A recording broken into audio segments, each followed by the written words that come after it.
Good morning and happy weekend to everybody. We are going to be cleaning out our boiler. We haven't gotten the ashes out of it yet, so because we have Lil Red injured, we're gonna have to use Big Red. And we haven't used him much because we bought him in the middle of winter. And so Steve's trying to do some reading and figuring out how he works. He's got lots of cool features, but still learning. So there's Steve. Got him fired up. We made sure everything was good to go.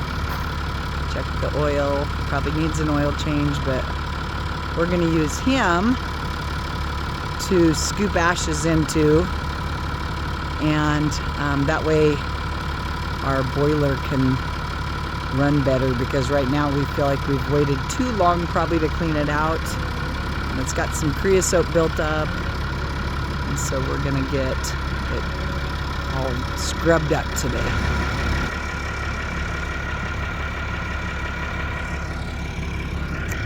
We've got the inspector helping us today. Yeah, there's Sparky. She keeps an eye on us, make sure we're doing what we're supposed to do.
So I barely had a chance to use our Massey 396.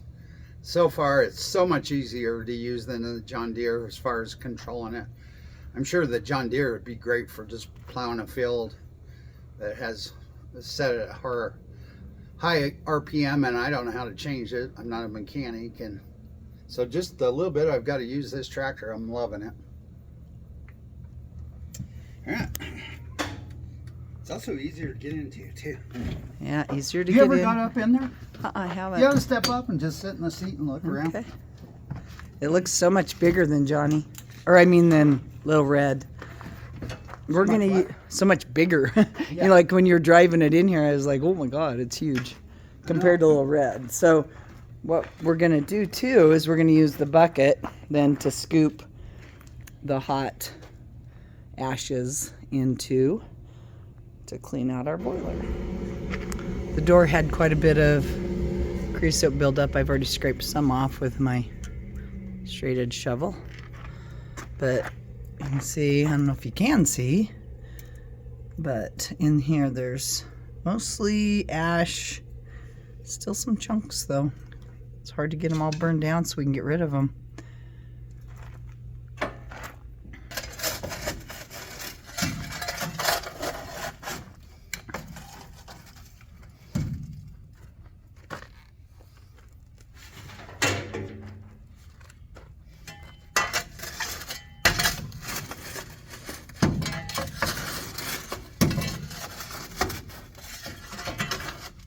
Smoke going up. Is that smoke or is that just ash floating up? I think it's ash. I need to reset that. Maybe I'd pull it the other way. Turns it on for a minute.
Steve has a spot dug out by a pile of kind of dirt and mulch that he's going to bury it in some dirt so we don't have to worry about it starting anything on fire. And then at some point that'll be some really good compost dirt with this ash and stuff in it, so you know, we'll probably use it on a garden or something. So that's where he's heading.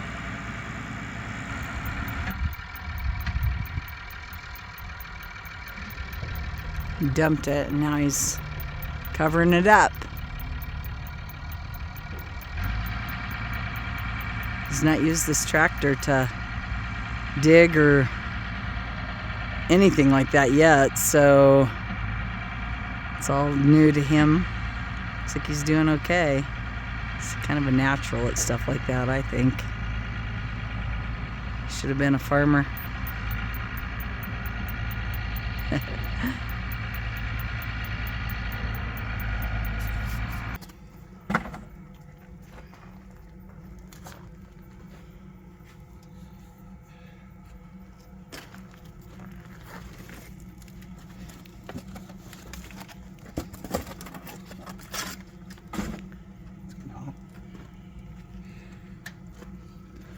We watched a video on YouTube, and guy said the best way to burn out the creosote out of the chimney and the firebox is to use cardboard. So that's what we're doing, throwing cardboard in, a few chunks of wood. We had to do a cold start just because obviously the temperature was way low, so the cold start keeps the fan running while you're trying to get your fire going.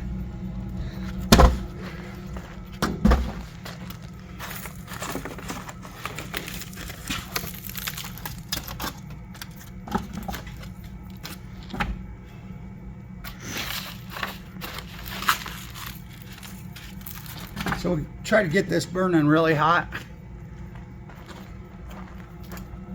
Flames coming out, maybe even a little bit at the front. Try to burn off excess creosote. And I think in the video he closed the door part of the way when he got it going really good, because it helped burn it off the door too, because we've got quite a bit on the doors as well that's building up.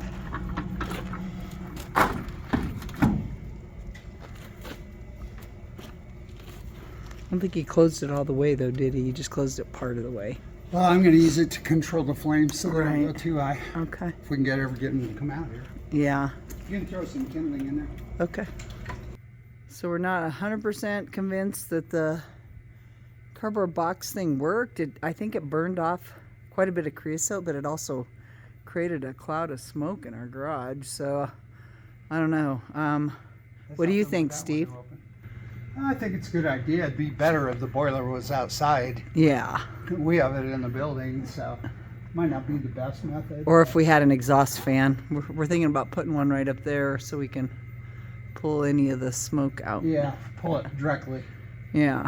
We'll just kick it on only when smoke's coming out of the front of the boiler, and hopefully it'll go on out. Yeah. Right there. That's what we should do, I think. Being up there like that. Yeah, because we have an exhaust fan in the back, but you can't see it, but it's running, but I don't think it's enough to pull it out. Okay, we started, had to do a cold start. We started below, it was around 90 degrees, I think. Water temperature in the jacket. We're up to 127. It modulates between 170 and 180 automatically. So we're getting there.